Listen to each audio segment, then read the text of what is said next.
하나님의 말씀 보겠습니다.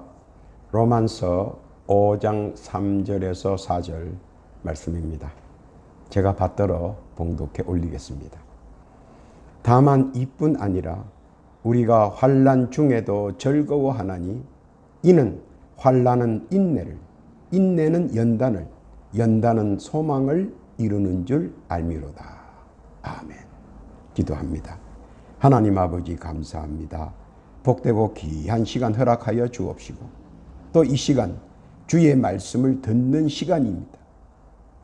이 시간 복되게 하여 주옵시고 주님의 뜻과 섭리만 나타나는 귀한 시간 되게 하옵소서. 시종을 주 앞에 의탁하오며 예수님의 이름으로 기도하옵나이다. 아멘. 세상의 모든 일들은 꿈처럼 희망처럼 계획처럼 되지 않습니다. 원대한 꿈과 소망과 계획들이 세월과 세파에 의하거나 타의와 자의에 의해서 조금씩 수정과 보완이 이루어집니다. 그리고 세상을 알기 전과 세상을 안 후에 보는 시각적 측면과 현실적 측면이 상당히 다릅니다. 세상을 안 후에는 시각적 측면과 현실적 감각이 상당히 성장하게 됩니다.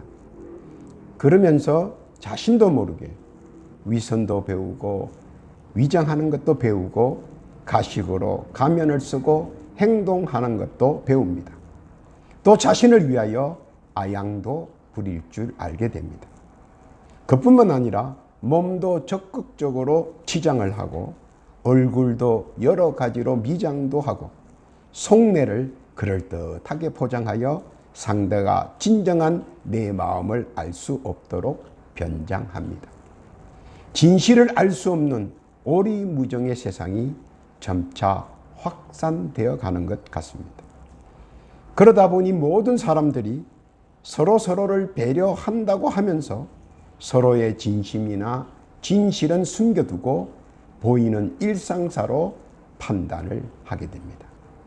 그러다 보니 사회의 이 같은 일상사가 사회로 끝나는 것이 아니고 점차 사람과의 관계성까지도 확대되어 이렇듯 감성과 지성과 기질에 반하는 일들로 빈번하게 다툼의 소지를 만듭니다.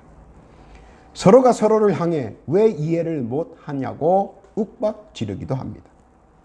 그러나 사실은 자신부터가 사회생활을 하면서 무언가 조금씩 달라지고 있다는 것입니다. 단지 자신만이 못 느끼는 것 아닌가 싶습니다. 그러다 보니 서로가 다른 동상이몽을 꿈꾸며 대화의 길도 점차 어긋나고 심하면 5, 6월의 서리 같은 찬바람이 싱싱 돌기도 합니다. 그러나 이 또한 잘못된 것은 결코 아니라는 것입니다. 단지 자기 추구에 몰두하다 보니 진작 함께하는 다양한 추구를 구상하지 못했기 때문입니다. 사람은 태어날 때 천성이라는 본연의 마음을 개개인에게 독특한 개성을 가지며 태어납니다. 그리고 천성은 자라면서 인격이라는 즉 상대에 대한 배려라는 것을 직간접적으로 배우고 알고 터득하고 느낍니다. 그리고 그 천성은 선과 악을 분명히 알고 있습니다. 왜냐하면 그것은 하나님께로 나에게 주신 단 하나의 나의 개성이기 때문입니다. 선과 악은 무엇을 기준으로 나누어 칭하느냐? 간단하게 설명하자면 선은 하나님께로 나온 것이 선입니다. 즉 하나님을 믿고 하나님의 말씀을 듣고 따르면 선입니다. 반대로 하나님을 불신하고 그 말씀을 불응하고 안 따르면 악입니다. 천성은 선을 추구하게끔 창조되었습니다. 이사야서 43장 21절 이하에 보면 이 백성은 내가 나를 위하여 지었나니 나의 찬송을 부르게 하려 함이니라. 왜냐하면 이것이 하나님의 창조의 근본 진리이기 때문입니다. 깨닫기를 바랍니다. 세상은 천성보다 인격을 더 중시합니다. 인격은 지식과 학문을 나타내는데 그 일익을 담당하고 있고 지식과 학문이 더할수록 사람의 인격 속에 있는 지식, 지성과 감성이 다듬어지기 때문입니다. 인격은 특히 천성을 감추거나 천성을 조절할 수 있기 때문입니다. 그리고 그 사이에 기질이 천성을 대신하여 인격과 조화를 이룹니다. 인격은 사람을 위선으로 몰고 갈 수도 있고 위장하여 변신하게 할 수도 있게 해줍니다. 사람과 사람 사이의 일은 인격이 조화를 이루며 잘 만들어 나갑니다. 선과 악을 적절히 이용하면서 선물과 뇌물로 다양하게 사람들을 다루어 나갑니다. 그런데 인격에 흠이 생기면 본연의 기질과 천성이 자신도 모르게 쏟아져 나오게 됩니다. 또한 인격이 필요 없는 곳에서는 인격보다 기질과 천성이 먼저 나오게 되어 있습니다. 그러므로 인격은 외적으로 타인에게 잘 사용되며 타인에게 잘 보여주게 되어 있습니다. 비견한 예로 옆집 아저씨가 부드럽고 멋있습니다. 친절하기도 하고 또 이해의 폭이 넓은 것 같습니다. 옆집 부인이 교양이 있어 보이고 상냥하며 이뻐 보입니다. 옆집 아들이 더 공부를 잘하고 예의가 바른 것 같습니다. 더 싹싹하고 친절하고 상냥하고 남자같이 보입니다. 이웃집 딸들이 더 예쁜 것 같습니다. 부모 말씀도 더 잘 듣는 것 같습니다.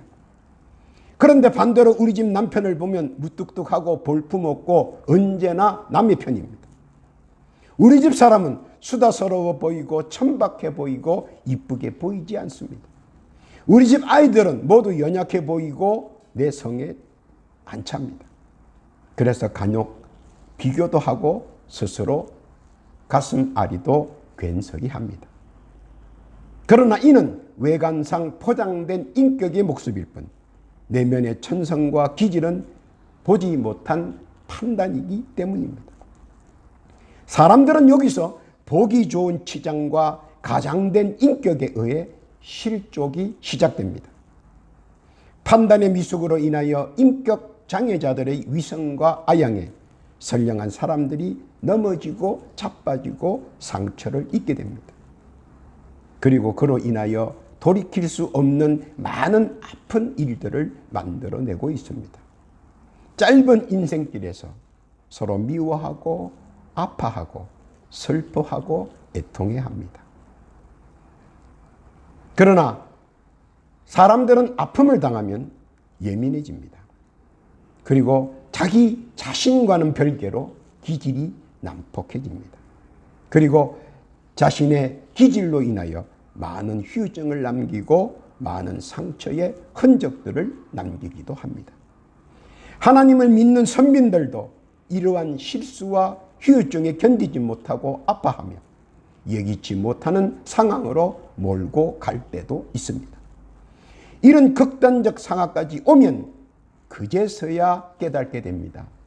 아, 우리가 환난의 연단에 들었었구나. 이렇게 감지하고 깨닫게 됩니다. 그리고는 어쩔 줄 모르고 격한 감정에 휩싸이게 됩니다. 우왕좌왕합니다. 그래서 이런 최악의 상태가 와도 우리 스스로가 정신을 차리고 깨달아야 하는 것이 있습니다. 그것은 나에게 다가오는 모든 시험은 내가 이길 시험만 오고 연단은 나를 더 큰 거룩으로 만들기 위한 훈련이다라는 개념을 믿음으로 정리해야 한다는 것입니다. 많은 사람들은 최악의 사태가 오면 그 최악의 사태 안에서 무엇인가 해결을 위해 해결책을 발견하려고 노력을 합니다. 그러나 아무리 노력해도 그 문제 안에서 그 최악의 사태 안에서는 찾을 수 없다는 것입니다.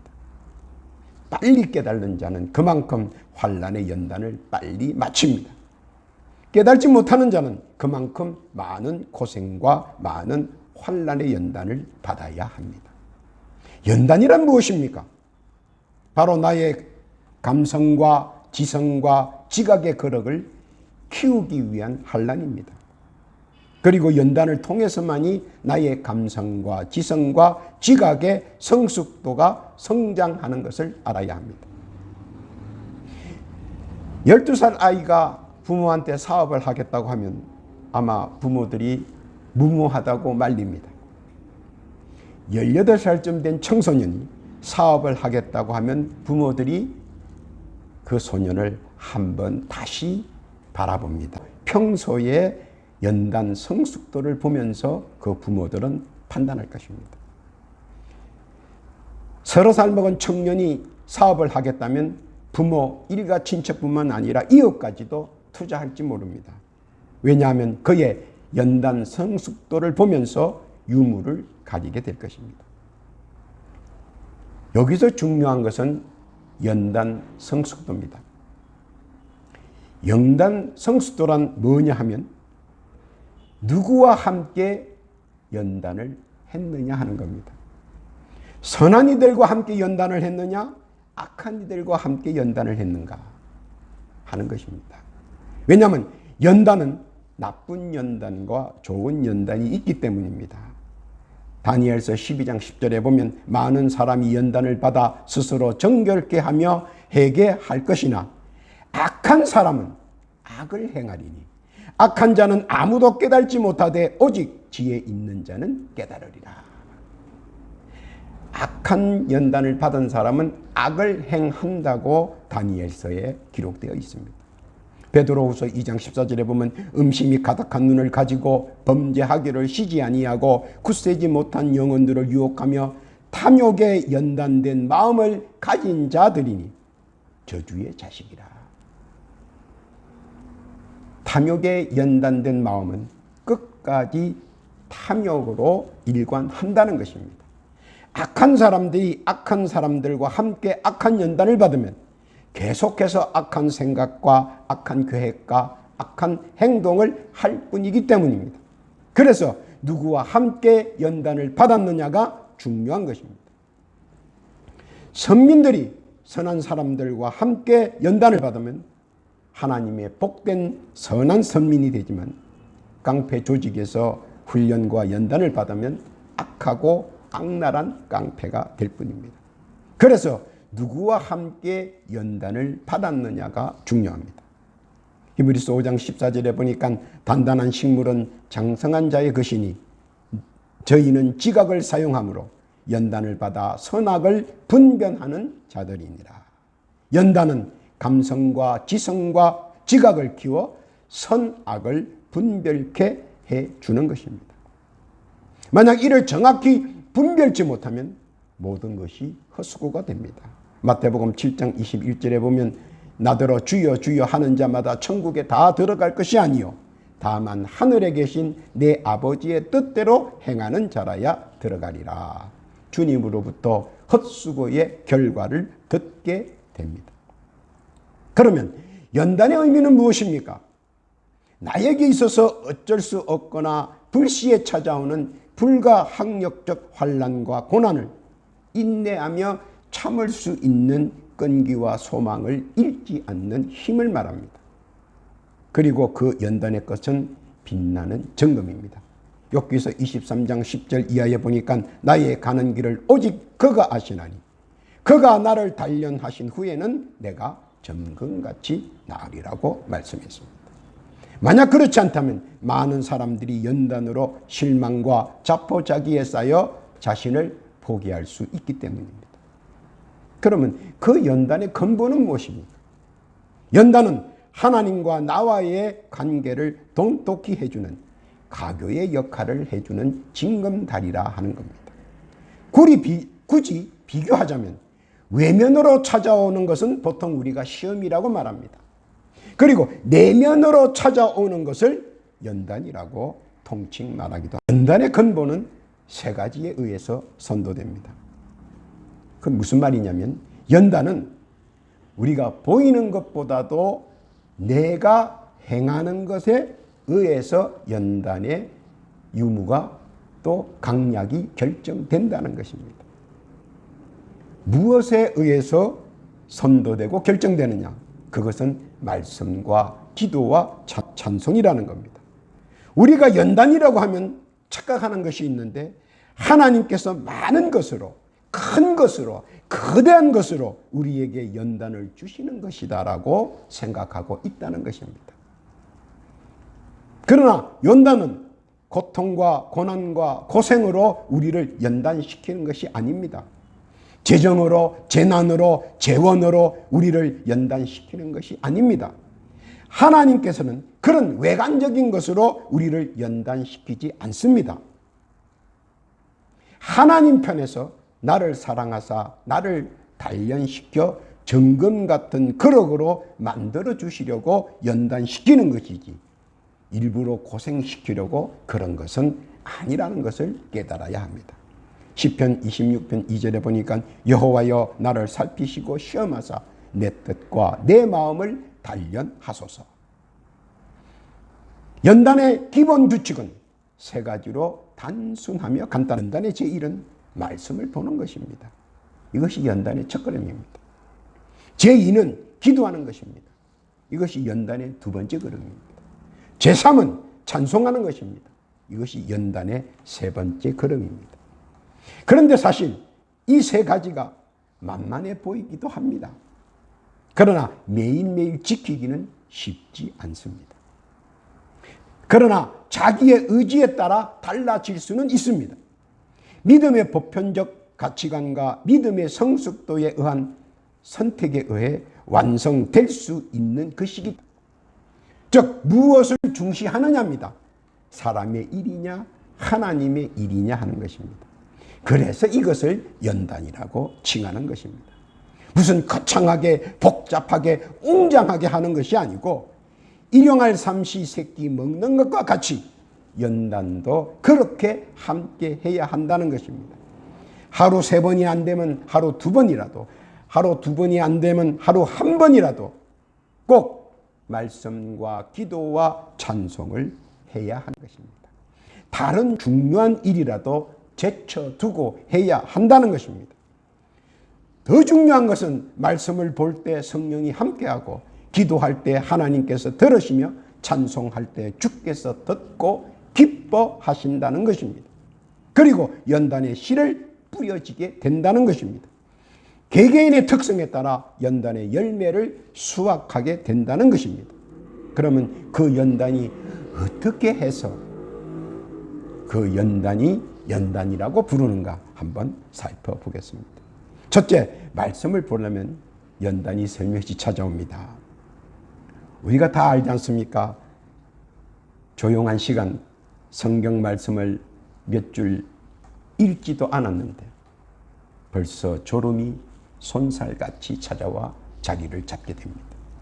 그래서 졸려서 성경책 볼 수 없습니다. 말씀을 묵상하려면 잠령이 먼저 와서 자리를 차지합니다. 성경의 말씀을 묵상할 수가 없습니다. 묵상을 하려면 아이들 일이 더 빨리 찾아옵니다.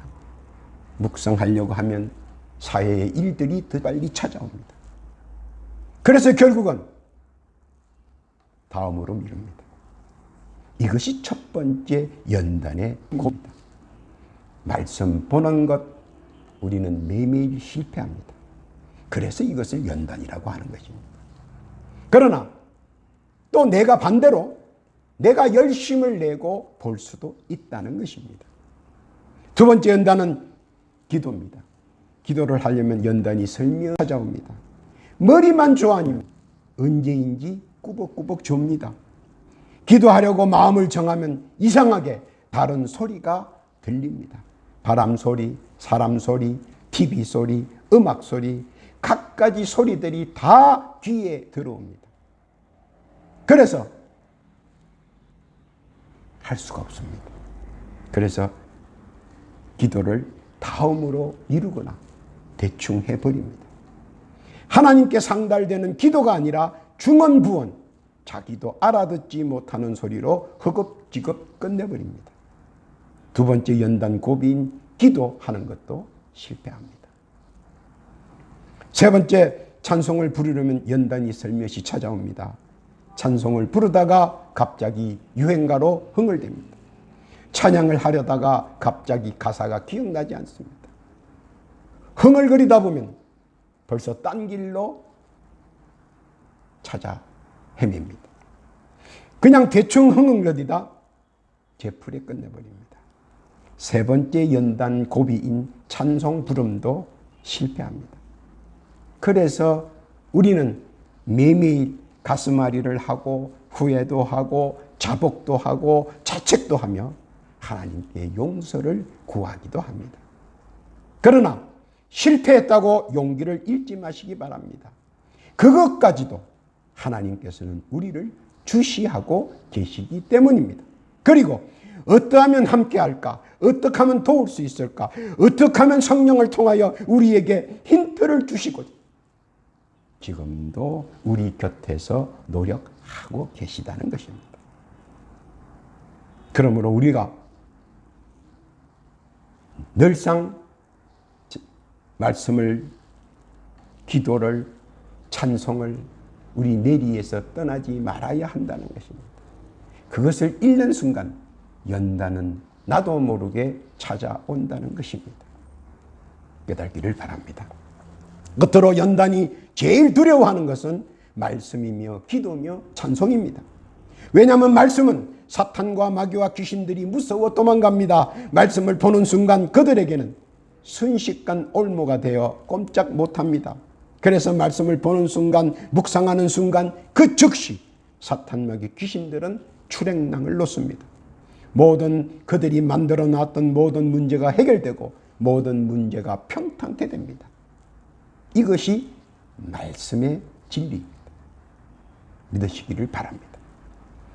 두 번째, 기도를 시작하면 나를 유혹하던 사탄, 마귀, 귀신들이 혼비백산합니다. 그리고 도주하기 바쁩니다. 기도하면 주께서 나를 찾아오시고 천군 천사가 성령님과 함께 나를 찾아와 옹이하여 나의 기도문을 온전히 하나님 앞에 상달케 합니다.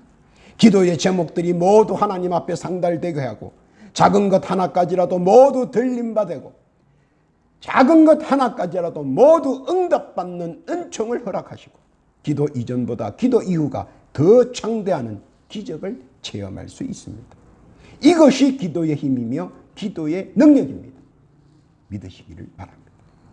찬송을 시작하면 첫 음이 발성하기 전에 이미 사탄, 마귀, 귀신들은 없습니다. 왜냐하면 하나님이 직접 하감하시고 찬송을 듣기 때문입니다. 또한 그것이 창조의 목적이기도 하시기 때문입니다. 내가 찬송을 하면 하나님이 불꽃 같은 눈동자와 사랑의 눈길로 나를 지켜보시고 천군 천사가 주위를 동그랗게 옹이하고 나의 찬송에 맞춰 천군 천사가 화답하며 이때 이곳은 거룩한 하나님의 전이요 하나님이 하감하신 곳 거룩한 땅으로 변화되어 버립니다. 그리고 수많은 천군 천사와 삼위일체께서 함께 하시는데 과연 그 무엇이 우리의 앞길을 막을 수가 있겠는가 하는 것입니다. 들어가도 복을 받고 나가도 복을 받는 복된 자, 복의 근원이 되는 자, 그리고 언약의 잔으로 하나님의 인침을 받을 수 있는 거룩한 행위이며 행동입니다. 이것이 찬송의 능력이며 찬송의 힘이며 찬송의 근본 뜻입니다. 깨닫고 믿으시기를 바랍니다. 결코 자면우고 하지 않고 오직 연단의 기본인 이 세 가지를 꼭 지켜나가야 합니다. 연단은 끝이 있는 것이 아니고 연단 중에 이 세 가지 기본을 통해 응답과 은총과 은혜를 허락해 주시기 때문입니다. 연단은 늘 우리와 함께합니다. 말씀을 보려면 연단이 찾아옵니다. 그러나 이를 뿌리치고 말씀을 보십시오. 기도를 하려면 연단이 은근히 찾아옵니다. 그러나 이것을 뿌리치고 기도해야 합니다. 찬송을 부르려면 연단이 은근히 찾아와서 이것저것 부르게 합니다.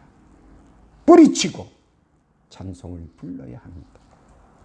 그럴 때 삼위일체와 천군 천사가 나를 지켜보고 나를 옹이하고 그리고 나를 세워주는 것입니다. 사탄, 마귀, 귀신이 만든 모든 환난과 문제와 시험거리는 다 평탄케 되어진다는 것입니다. 본문을 다시 정독합니다. 로마서 5장 3절과 4절입니다. 다만 이뿐 아니라 우리가 환난 중에도 즐거워하나니 이는 환난은 인내를, 인내는 연단을, 연단은 소망을 이루는 줄 알미로다. 연단에 두려워하지 않고 연단이 거창하고 연단이 거대하고 연단이 웅장한 것이 아니라 다만 이 세 가지가 우리의 연단인 것입니다. 다만 이 세 가지를 지켜나가면 오는 연단, 오는 시험 두려워할 필요가 없다 하는 겁니다.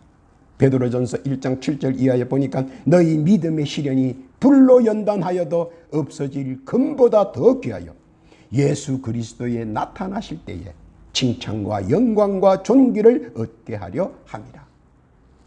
연단 속에 강하고 담대하고 강건하게 만들어져 나아가며 연단으로 숙성하여 예수님으로부터 정금같이 빛나는 존재로 거듭나기 때문입니다. 연단 속에 만들어진 귀한 존재, 정금같은 존재, 하나님의 응답과 삶의 은총과 인격의 은혜를 누리는 복된 선민 되시기를 예수님의 이름으로 축원합니다. 아멘.